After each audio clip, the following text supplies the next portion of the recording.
Merhaba arkadaşlar, kanalıma hoş geldiniz. Ben Kübra. Videonun da başlığından anlayacağınız üzere bugün üniversite tercihleri hakkında konuşacağız ve kanalımda 2 tane konuğum var. İkisi de mühendislik fakültesi mezunu, makine mühendisliği, inşaat mühendisliği, çift anadal ve uçak mühendisliği.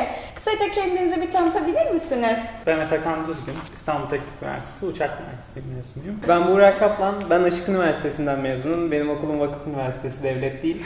Anadolu Makine Mühendisliği ama YÖK'ün sağladığı bir imkanla çap yaptım. İnşaat Mühendisliği diplomam da var. Peki inşaat ve makine mühendisliği ile ilgili bize biraz kısa bilgi verebilir misin Burak? Yani bu bölümü tercih edecek öğrencilere ne gibi tavsiyelerde bulunursun ya da neler söylemek istersin? Ya şimdi açıkça söylemem gerekirse bölümü anlatabilecek kadar üst düzey bir tecrübemiz olmadı. Bir lisans eğitimimiz var. Fakat yeni başlayanların 3 ya da 5 sene önünde olduğumuz için mütevazi bir şekilde yaşadıklarımdan bahsedebilirim. Öncelikle makine mühendisliği, inşaat mühendisliği ya da mühendisliğin herhangi bir dalı multidisipliner bir yapıdır. Yani bireysel olarak çok hareket edemesek de birbirimizle çok çalışırız. Özellikle makine mühendisliği bu konuda diğer mühendisliklere göre biraz daha ön planda. Çünkü hiçbir makine tek başına başka bir disiplin olmadan çalışamıyor. Biz elektrik mühendisleri hatta endüstri mühendisleriyle birlikte çalışıyoruz. İnşaatta keza öyle. Yani interdisipliner bir bölüm, 2 bölümde birlikte çalışmaya hazır olmalılar. Peki çift anadal yapmaya nasıl karar verdin? Çift anadal aslında bize devletin sunduğu imkanlardan sadece bir tanesi. Bu sadece vakıf üniversitelerinde yok, devlet üniversitelerinde de var. Yani 2. sınıfın ilk dönemiyle yanlış hatırlamıyorsam 3. sınıfın son dönemi arasında başvurabiliyorsunuz ve bu başvuru sonucunda eğer uygun kriterleri sağlıyorsanız gerekli not ortalaması, bir de aldığınız ders sayısı, istediğiniz bazı branşlarda size ikinci bir diploma şansı sağlayan double major dediğimiz çift anadal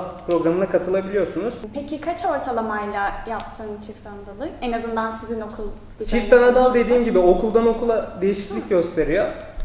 Senato kararlarıyla belirli. Benim okulumda en az 3 ortalama olması gerekiyor. Bir de herhangi bir dersten başarısız olmamanız gerekiyor. Öyle devam edebiliyorsunuz. Hatta şöyle güzel bir yanı var. Kendi ana dalınızı bitirseniz bile okul size 1 sene ekstradan okuma fırsatı veriyor. Bursunuz kesilmiyor. Benim okulum Işık Üniversitesi öyleydi. Peki seni hangisi daha çok zorladı? Mesela inşaat mühendisliğinde mi daha çok zorlandın yoksa makine mühendisliği bölümünde mi? Bu aslında garip bir soru oldu ama şöyle diyebiliriz. Ben 2 bölümü de okuduğum için 2 bölümden de arkadaşlarım var. 2 mühendislik bölümü de inanılmaz emek gerektiren bir bölüm. Sadece kendi açımdan cevaplamam gerekirse makine mühendisliği enerji bazlı dersleri daha çok içerdiği için tamamıyla kanun olmamış şeylerden, hipotezlerden de yola çıkarak çözüm ürettiğimiz için makine mühendisliği beni inşaat mühendisliğine göre bir tık daha zorladı diyebilirim. Bize biraz da her 2 bölümden mezun olduktan sonraki iş kollarından bahsedebilir misin? Şimdi her 2 bölümden mezun olduktan sonra da iş kolları aslında iş olanağımız, portfolyomuz çok geniş. İnşaat mühendisliği de makine mühendisliği de temel mühendisliklerden sayabileceğimiz mühendisliklerden. Mesela düşünürsek aslında lisansta aldığımız eğitimler tamamıyla bu 2 bölümün uzmanlık alanlarından seçme, temel derslerin verilmesiyle oluşuyor. İnşaat mühendisliğinden örnek vereyim. İnşaat mühendisleri hidrolojiyle de uğraşabilir, ulaştırmayla da uğraşabilir, yapıyla da uğraşabilir, malzemeyle de uğraşabilir. Geniş bir portfolyosu var. İnşaat mühendisi sadece yapı oluşturmaz, bina oluşturmaz. Hava yolu, deniz yolu, demir yolu gibi çeşitli ulaşım araçlarını da, ulaştırma sistemlerini de tasarlıyorlar. O yüzden mezun olduktan sonra sadece bir bina yapılacak, gökdelen yapılacak, yazlık yapılacak, bir yapı oluşturulacak diye bir şey yok. Tamamıyla ulaştırma sistemi de tasarlayabilirsiniz. Ya da var olan bir yapının işletmesinde de bulunabilirsiniz. En önemlisi mesela uç noktalardan biri hidrolojide de çalışabilirsiniz. Yeraltı su kaynakları, temiz su kaynakları bunların hepsiyle inşaat mühendisleri ilgilenir ve çok da zevkli konulardır. Çünkü kısıtlı bir şey çözümünü de aramak, sürekli verimli bir problem çözmek işi gerektiriyor. İnşaat mühendisleri burada çalışıyor. Makine mühendislerini düşündüğümüz zaman dediğim gibi onun da alt branşları var ama temelde üretim ya da enerji sektöründe varız. Enerji sektöründe akışkanlar mekaniği, ısı transferi gibi dersleri aldıktan sonra termodinamiğin yasaları ile ilgili bir evin de değil aslında herhangi bir yerin iklimlendirilme koşulları tamamıyla makine mühendislerinin ilgilendiği olaylardan biri. Geri kalan de hepimizin bildiği gibi sanayide üretim hattında makine mühendisleri etkin olarak rol alıyor. Bilgi verdiğin için teşekkür ederiz. Merhaba Efekan. Öncelikle senin de uçak mühendisliği ile ilgili gerçekten ben bile çok merak ediyorum bölümünün detaylarını. Bize bölümünle ilgili biraz bilgi verebilir misin? Tabii ki. Öncelikle Buğra'dan sonra konuşmak beni mutlu etti. Buğra çok detaylı olarak mühendislikleri gerçekten güzel açıkladı benim yerime, sağ olsun. Evet. Buğra'nın da bahsettiği gibi bütün mühendislik bölümleri genel olarak çok fazla iç içe ve birçok alanda ortak olarak çalışmalar gerçekleştiriyor. Ve özellikle bir makine mühendisliğinden ardından konuşmak da bana mutluluk veriyor. Çünkü bir uçak mühendisi aslında özelleşmiş bir makine mühendisi. Yani havacılık alanında çalışan bir makine mühendisi diyebiliriz aslında bir uçak mühendisine.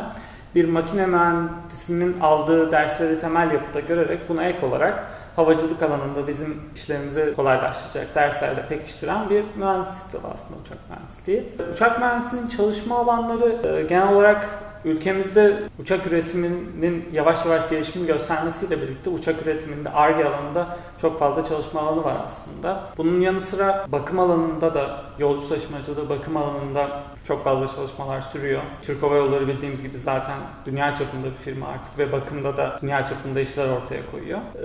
Bunun yanı sıra havacılık alanı dışında da farklı alanlar tercih eden çok fazla uçak mühendisi var. Hem uçak mühendisliğinin getirdiği ekstralarla bunu kullanan, işte Formula 1 alanlarında aerodinamik bilgisiyle uçak mühendisliği bilgisini kullanan arkadaşlarımız da var. Bunun yanı sıra otomotiv firmalarında yine aerodinamik bilgisi yardımıyla Mercedes'te veya Ford gibi otomotiv firmalarında çalışanlar da var. Genel olarak bu tip işlerle uğraşıyoruz. Peki bölümün uygulamalı dersleri fazla mı? Uygulamalı dersleriniz de oluyor muydu? Tabii yani uygulamalı derslerimiz vardı ama yani bana soracak olursanız yeterli miktarda değildi. Çünkü evet yani uçak mühendisi dediğimiz zaman hani tamam belki makine mühendisliği, inşaat mühendisliği falan bu şeyler de hani önemli ama uçak mühendisliğinin uygulamalı dersleri sanki bana göre bir tık daha böyle fazla olması gerekiyor gibi yani. Bir yandan da teorik tarafının da çok fazla bilgi gerektirdiği, teorik kısmının da çok fazla olması gereken bir konu. Havacılık çünkü daha doğrusu emniyetin çok daha üst düzeyde olması gereken bir alan. Çünkü havada çalışıyorsunuz ve olacak ufak tefek durumlar çok büyük sorunlara yol açabiliyor. Bu yüzden emniyet standartları çok daha yüksek diğer alanlardan. Bu yüzden teorik konular genel olarak pratiğin çok daha önünde oluyor. Ama bunun yanı sıra dediğin gibi evet pratik alanlarda yapılan uygulamalı derslerin arttırılması uçak mühendislerinin daha fazla alanda uzmanlaşmasını sağlayabilir. Bunları bizim üniversitemizde nasıl sağlanıyor? Genel olarak ders dışında olan projeler, çalışmalar, takımlar buna daha fazla uygulamalı çalışmalar yapılmasını sağlıyor. Peki kadınlar için zor bir bölüm mü uçak mühendisliği? Yani mesela bölümündeki kadın sayısı kaçtı? Hiç mi yoksa? Merak edilen bir konu. Evet. Yani çünkü bu bölümü tercih eden belki de kadınlarımız, kızlarımız falan hani bunlar da bunu merak ediyordur. Tabii genelde vurduğumuzda tabii ki az sayıda kadın öğrenci vardı bölümümüzde. Benim dönemimde 10 vardır diye tahmin ediyorum aslında. Bir yaklaşık 90 kişi sayarız. Yani artık zaten üniversitelerde dönem dönem çok ayrılamıyor. Herkes istediği dersi genel olarak seçebildiği için. Ama bence oldukça iyi bir sayıda. Yani tabii ki daha artmasını isterim ama yine de iyi bir sayıda kadın öğrenci de var. Şöyle söyleyebilirim. Erkek egemen bir dünyada yaşıyoruz ne yazık ki. Yani şimdiye kadar geldiğimiz süreçte mühendislik alanları hep aman kızım. Evet. Evet. Ne yapacaksın mühendis olup? Yani Evet. ki bir de uçak mühendisliği dediğim gibi bir nevi makine mühendisi olarak aman kızım ne yapacaksın oralarda makineyle mi uğraşacaksın veya uçakla mı uğraşacaksın vesaire. Yani bu durumların artık aşabileceğimizi düşünüyorum. Daha çok kadının artık uçak mühendisi olabileceğine inanıyorum ki bunu gösteren birçok arkadaşım var. Gayet iyi pozisyonlarda uçak mühendisliği yapan üst dönemlerim var. Artık yani kadınların önünde hiç böyle bir sınır yok. Bütün mühendislik alanları için geçerli olduğunu düşünüyorum. Kişi istediği sürece birçok işi yapabileceğine Kesinlikle. inanıyorum. Yani kadınlar için böyle genelde uçak mühendisliği zor bir meslek olarak bakılır. Hani dediğin gibi aman kızım yapamazsın, uçak mühendisi olup ne yapacaksın falan tarzında ailelerimizden genelde gelen tepkiler oluyor bunlar. Ama ben de hani kadınların artık birçok iş kolunda yer gösterdiğini bildiğim için yani hepimiz bildiğimiz için ben de bence kadınların yapabileceğini düşünüyorum yani. Çünkü zor bir meslek algısı yaratıyor ama bence kesinlikle başarılı olurlar her Yani yerde. belki de uçakların daha fazla estetiğe ihtiyacı olmasının sebebi olur. Daha Olabilir. Uçak mühendisi olmasa da Sabiha Gökçen var. Evet, Aslında tabii bütün ki. Evet. mühendislik dallarında kadınlar başarılı olabilir. Bu tamamıyla bizim sosyokültürler. Yani ataerkil toplum geçmişimizle alakalı bir şey. hem dünyada artık biz de biraz daha geriden geldiğimiz için belki bu Kesinlikle konuda. yetişemedik. Ama iyi bir durumda olduğumuzu düşünüyorum aslında. Yani benim fakülteme bakarsak en azından. Peki bu bölümden mezun olduktan sonra hangi alanda yüksek lisans yapılabilir?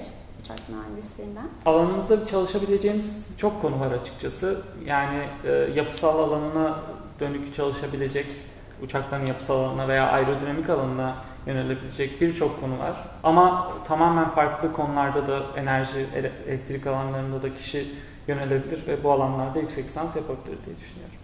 Efekan, bize uzay mühendisliği ve uçak mühendisliği arasındaki farkı anlatabilir misin? Yani öncelikle bunu sorduğun için gerçekten mutlu oldum. Çünkü biz aynı fakültede iki mühendislik alanında olan öğrencileriz ve genel olarak çoğu dersimiz ortak ve bunun ikisini birbirinden ayıran şeyler genel olarak uçak mühendisliğinin atmosfer içerisinde bulunan olayları ve durumları, mühendislik ürünlerini incelemesinin yanı sıra uzay mühendislerinin atmosfer dışındaki çalışmaları incelemesi ve bu konuda mühendislik çalışmaları yapması. Ama birçok dersimiz ortak ve hem uçak mühendisliğinden mezun olan arkadaşlarım hem de uzay mühendisliğinde çalışan arkadaşlarım birçok alanda ortak bir şekilde çalışabiliyor gerçekten. Özellikle uçak alanında, Ar-Ge çalışmalarında ve bakım alanında, yolcu taşımacılığı bakım alanlarında oldukça fazla uzay mühendisliği de çalışabiliyor. Özellikle tercih döneminde olan kişiler genelde bu bilgiye çok fazla sahip olmuyor. Yani sıralamada bir bölümün daha önde olması o bölümü öne çıkarıyor genelde ve ismi genelde bu konularda etkileyici faktör oluyor. Uzay mühendisliği sıralamada daha geride de olsa aslında mezunları hem aynı işlerde çalışabiliyor hem aynı teorik dersleri ve uygulamalı dersleri genel olarak alıyoruz. Bu yüzden hiçbir çekinceleri olmasın uzay mühendisliğini kazanabilen arkadaşlarım da tamamen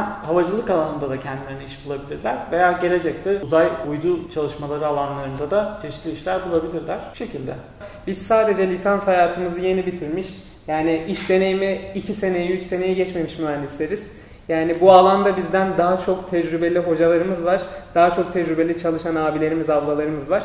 Bizimki sadece kendi bölümümüzü okurken lisans hayatımızda gördüğümüz şeyleri aktarmaktı. Kesinlikle. O yüzden inşallah yararlı olacağını. Evet, teşekkür düşünüyoruz. ediyorum geldiğiniz için. Faydalı bir vlog çektiğimizi düşünüyorum. Üniversite tercihlerinizde mühendislik fakültesini tercih ettiyseniz, yani makine, inşaat ve uçak mühendisliğini tercih ettiyseniz bu videonun size çok yararlı olacağını düşünüyorum. Beni takip etmeyi, kanalıma abone olmayı ve beni diğer sosyal medya hesaplarımdan takip etmeyi unutmayın. Sizleri seviyorum. Kendinize iyi bakın. Hoşça kalın.